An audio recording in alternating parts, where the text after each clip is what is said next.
So DNS I've mentioned a couple of times.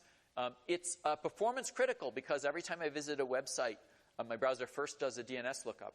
If that takes too long, then loading the website becomes slow and everyone's unhappy. So DNS lookups have to be very fast. They also have to be secure. That's a difficult combination, fast and secure.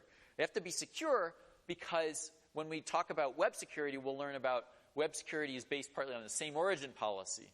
And the same origin policy assumes DNS is secure. It identifies hosts by their host name, the human readable host name. So an attacker who can tamper with that mapping to an IP address will now be able to mess with trust relationships. I might decide I trust Google, so I trust google.com, but if the attacker has messed with the DNS lookups so that when I visit google.com, I'm actually going to some malicious IP address, I'm not going to the party I think I trust, and it would screw up web security. So how does DNS work? It's this complex distributed system that's over the entire network. I want to know the host name for some other host that might be anywhere in the world. I'm not sure who to ask because I don't know anything about this host or who's hosting it. Is it in Russia? Is it in South Africa? Is it in the Philippines? I don't know. So the analogy here is if I don't know how to answer a question and I'm not sure who to ask, maybe I ask a friend for help. And even if they don't know the answer, they may be able to refer me to someone else who might be able to help. So DNS works by this. I ask someone, and they say, I don't know, but let me refer you to that person. And they say, I don't know either, but I'll refer you to someone else. And eventually you figure it out. And it's also based on a notion of hierarchy and hierarchical trust.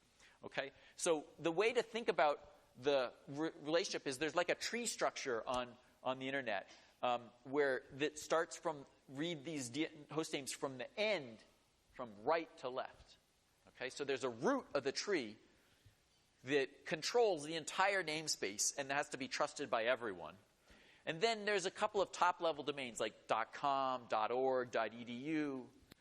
And we trust the server for .com to manage the namespace for all names that end in .com. Okay, so there is an entity that controls the namespace for everything that ends in .com.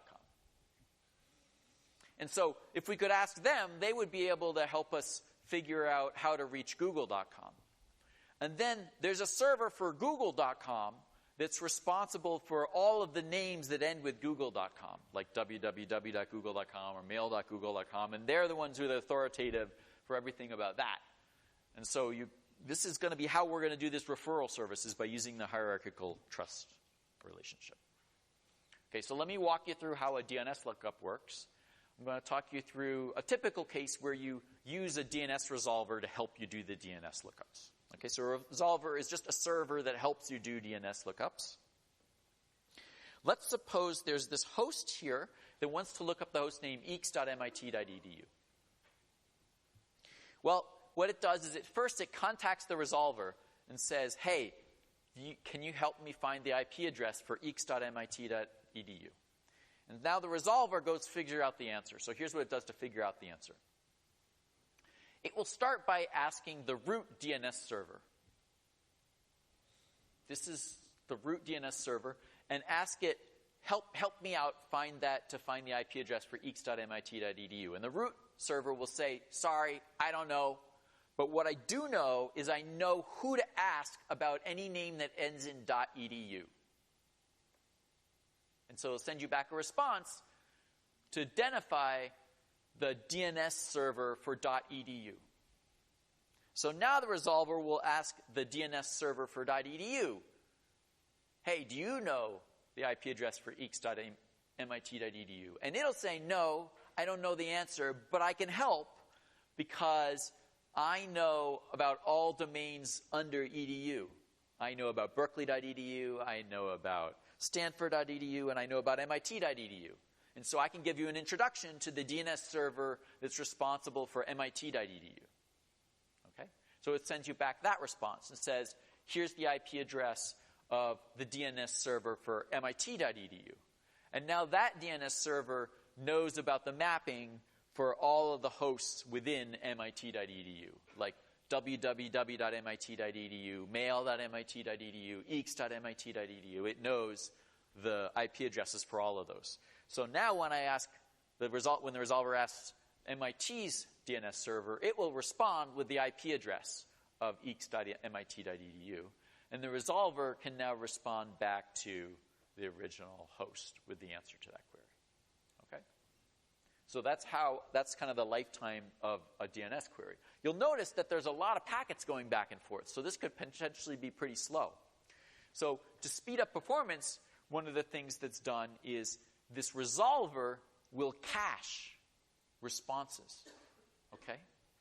So if 10 seconds from now this host again does a lookup for eeks.mit.edu, the resolver remembers what the IP address was and doesn't need to do the whole rigmarole. It can just respond immediately with the cached IP address. Or if this host now looks up mail.mit.edu, it doesn't need to do the whole rigmarole because it already knows the answer for the query it would send to the root DNS server. It has that cached. And it already knows the answer for the query it would send to .edu. It has that cached. So it could just directly, immediately contact MIT's DNS server and ask for the IP address of mail.mit.edu. Okay, so this is how we get performance in this. Yeah?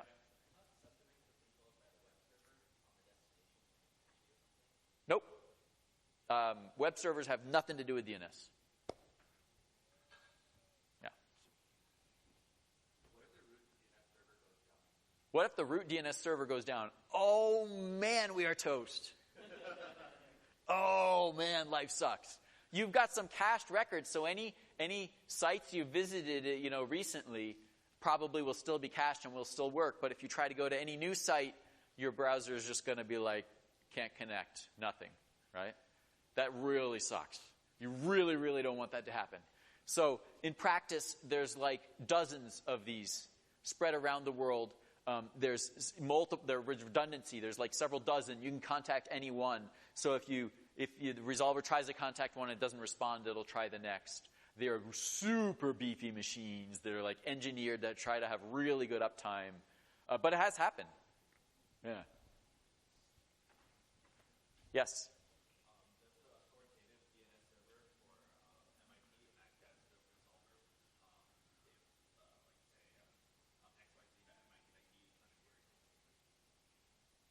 xyz.mit.edu is Does the authoritative DNS server act as a resolver? No, think of resolvers as something different. You don't really need the resolver. The host could do all of these queries itself. The resolver is just to help out.